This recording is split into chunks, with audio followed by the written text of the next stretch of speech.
Hi everyone, आप सभी का हार्दिक स्वागत है एक बार फिर से एक नए वीडियो में। बच्चों, अगर तुम क्लास 10th में हो और 2025-26 में अर्धवार्षिक परीक्षा देने वाले हो तो तुम्हारे लिए हम लेके आए हैं विषय सामाजिक विज्ञान का हाफ ईयरली का important question. Very very important question. अगर तुमने यह वीडियो शुरू से अंत तक देख लिया तो तुम सितंबर में हो रहे हाफ ईयरली एग्जाम में फुल में से फुल मार्क्स ला रहे होगे। तो मेक श्योर कि तुम वीडियो को शुरू से अंत तक देखो। तो चलिए बच्चों, शुरू करते हैं। तो यहाँ पे देख सकते हो बच्चों, पहला भाग है तुम्हारा एमसीक्यू टाइप के प्रश्न उत्तरी, जिसमें तुम्हें चार ऑप्शन दिए रहेंगे और सही ऑप्शन को चुनना है। तो बच्चों देखते हैं प्रश्न वन। तो प्रश्न वन में तुम्हें पूछा गया है बच्चों, संसाधन का सही अर्थ क्या है। तो संसाधन का सही अर्थ तुम्हें बताना है। पहला है प्राकृतिक की देन, बी मानवीय आवश्यकताओं को पूरा करने वाली वस्तु, सी केवल प्राकृतिक संपदा, डी केवल मानव निर्मित वस्तुएं। तो इसका राइट आंसर हो जाएगा संसाधन एक मानवीय आवश्यकताओं को पूरा करने वाली वस्तु है, यानी कि ऑप्शन बी राइट आंसर हो जाएगा। अब आते हैं बच्चों क्वेश्चन नंबर सेकंड पे। तो क्वेश्चन नंबर सेकंड में तुम्हें पूछा गया है बच्चों, झूम खेती कहाँ प्रचलित है। ए राजस्थान, बी असम और पूर्वी राज्य, सी पंजाब, डी गुजरात। तो इसका राइट आंसर हो जाएगा बच्चों ऑप्शन बी, यानी कि झूम खेती असम और पूर्वी उत्तरी पूर्वी राज्य में प्रचलित है, यानी कि ऑप्शन बी इसका राइट आंसर हो जाएगा। अब आते हैं बच्चों क्वेश्चन नंबर थ्री पे। तो बच्चों क्वेश्चन नंबर थ्री में तुम्हें पूछा है, भारत में राष्ट्रीय उद्यान और अभयारण्य किसके संरक्षण हेतु बनाए गए हैं। ऑप्शन ए मत्स्य पालन, बी वानिकी, सी वन और वन्य जीव, ऑप्शन डी खनिज संसाधन। तो क्वेश्चन नंबर थ्री का राइट आंसर हो जाएगा ऑप्शन सी, यानी कि वन और वन्य जीव के लिए।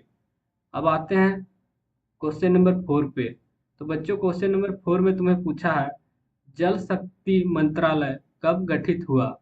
Option A 2018, B 2019, C 2020, D 2021। तो इसका राइट आंसर हो जाएगा ऑप्शन बी, यानी कि 2019 में जल शक्ति मंत्रालय का गठित हुआ। अब आते हैं बच्चों क्वेश्चन नंबर फाइव में, जहाँ पे तुम्हें पूछा है, सत्ता की साझेदारी का प्रमुख उद्देश्य है। ऑप्शन ए अल्पसंख्यकों का दमन, ऑप्शन बी लोकतंत्र को मजबूत करना, ऑप्शन बी तानाशाही शासन, ऑप्शन डी केंद्र सरकार का वर्चस्व। तो क्वेश्चन नंबर फाइव का राइट आंसर हो जाएगा ऑप्शन नंबर बी, यानी कि लोकतंत्र को मजबूत करना सत्ता की साझेदारी का प्रमुख उद्देश्य था। तो ऑप्शन बी इसका राइट आंसर हो जाएगा। अब आते हैं बच्चों क्वेश्चन नंबर छः पे। तो बच्चों क्वेश्चन नंबर छः में तुम्हें पूछा है, विकास को मापने का सबसे उपयुक्त तरीका क्या है, यानी कि विकास हो रही है या फिर नहीं, इसको मापने का सबसे सही तरीका क्या होती है। ऑप्शन ए प्रति व्यक्ति आय, ऑप्शन बी औसत आय, सी राष्ट्रीय आय, डी सकल घरेलू उत्पाद। तो इसका राइट आंसर हो जाएगा क्वेश्चन नंबर छः का, वो है ऑप्शन ए, यानी कि प्रति व्यक्ति आय, यानी कि प्रत्येक व्यक्ति कितना कमा रहा है, उससे विकास को मापने का सबसे सही तरीका होती है। तो ऑप्शन नंबर ए इसका राइट आंसर हो जाएगा। अब आते हैं बच्चों क्वेश्चन नंबर सात पे। तो क्वेश्चन नंबर सात में तुम्हें पूछा है, इटली का एकीकरण किसके नेतृत्व में हुआ। Option A Giuseppe Mazzini, option B Giuseppe Garibaldi, option C Camillo de Cavour, option D Napoleon. तो इसका राइट आंसर हो जाएगा ऑप्शन नंबर सी, यानी कि केमली डी केवर के नेतृत्व में इटली का एकीकरण नेतृत्व हुआ। अब आते हैं बच्चों क्वेश्चन नंबर आठ पे। तो बच्चों क्वेश्चन नंबर आठ में तुम्हें पूछा है, 1871 में किस देश का एकीकरण हुआ। Option A Italy, option B Germany, C France, D Britain.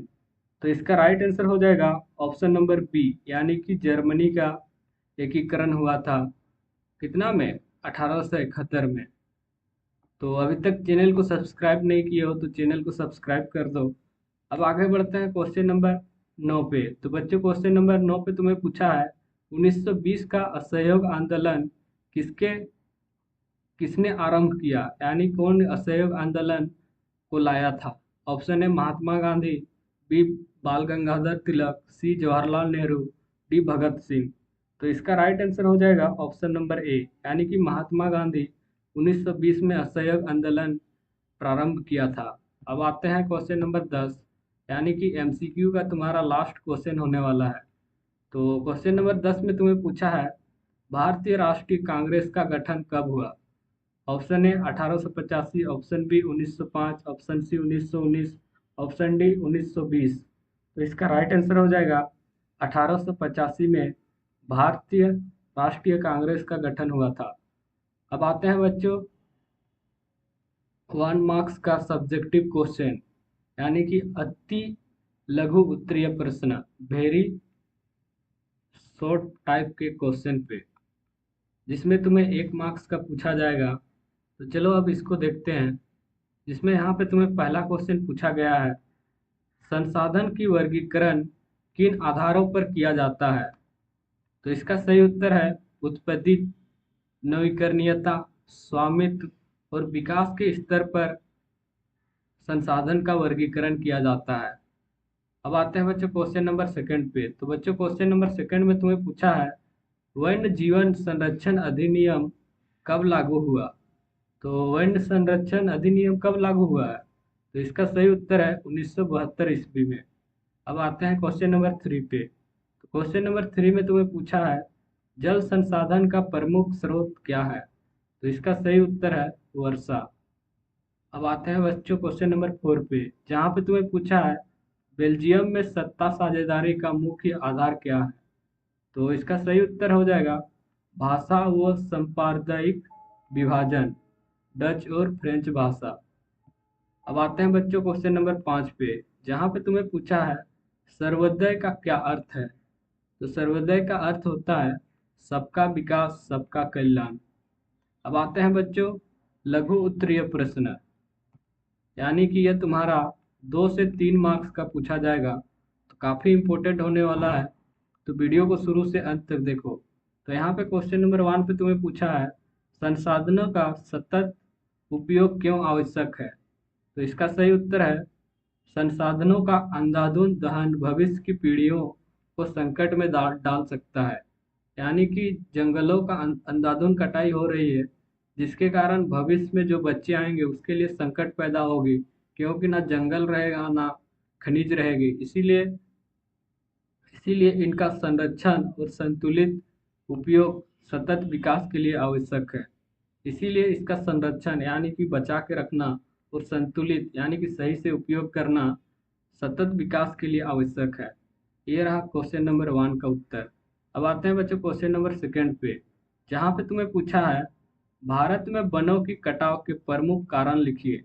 यानी कि भारत में वनों जंगलों की कटाई हो रही है, इसका प्रमुख कारण क्या है। तो पहला है कृषि का विस्तार, यानी कि कृषि अब धीरे धीरे फैल रही है। सेकंड है शहरीकरण, यानी कि जो गांव थे अब वो शहर बन रहे हैं, जिसके कारण पेड़ों की कटाई हो रही है।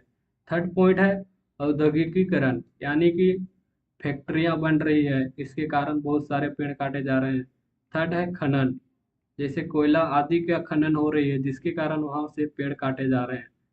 और फोर्थ पॉइंट है वनों की आग, यानी कि वन में आग लग रहे हैं, जिसके कारण बहुत सारे पेड़ नष्ट हो रहे हैं। और थर्ड और लास्ट पॉइंट है यहाँ पे अंधाधुंध लकड़ी की कटाई। तो अंधाधुंध लकड़ी की कटाई हो रही है, इसके कारण वनों में पेड़ की कमी हो रही है। तो ये थे भारत में वनों के कटाव के प्रमुख कारण। अब आते हैं क्वेश्चन नंबर 3 पे। तो क्वेश्चन नंबर 3 में तुम्हें पूछा है, भारत में जल संरक्षण परंपरागत पद्धति कौन सी है।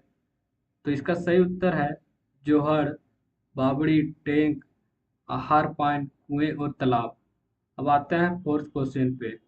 फोर्थ क्वेश्चन में तुम्हें पूछा है, श्रीलंका की सत्ता की साझेदारी का स्वरूप कैसा है। तो इसका सही उत्तर है, यहाँ सिंगली बहुसंख्यक समुदाय का वर्चस्व है, तमिलों की उपेक्षा, जिससे गृहयुद्ध जैसी स्थिति बनी है। अब आते हैं फिफ्थ एंड लास्ट क्वेश्चन पे। 1920 में असहयोग आंदोलन का मुख्य परिणाम लिखिए। तो इसका सही उत्तर है, यहाँ पे देख सकते हो, ब्रिटिश शासन के विरुद्ध जनता असंतोष फैला, बड़े पैमाने पर विदेशी वस्त्र का बहिष्कार हुआ और राष्ट्रीय आंदोलन का को गति मिली। तो ये हुआ 1920 में असहयोग आंदोलन का मुख्य परिणाम, उसके कारण क्या निकले। तो अगर इस चैनल पे नए हो तो चैनल को अभी सब्सक्राइब कर दो और दोस्तों के साथ शेयर कर दो। मिलते हैं एक और नए वीडियो के साथ।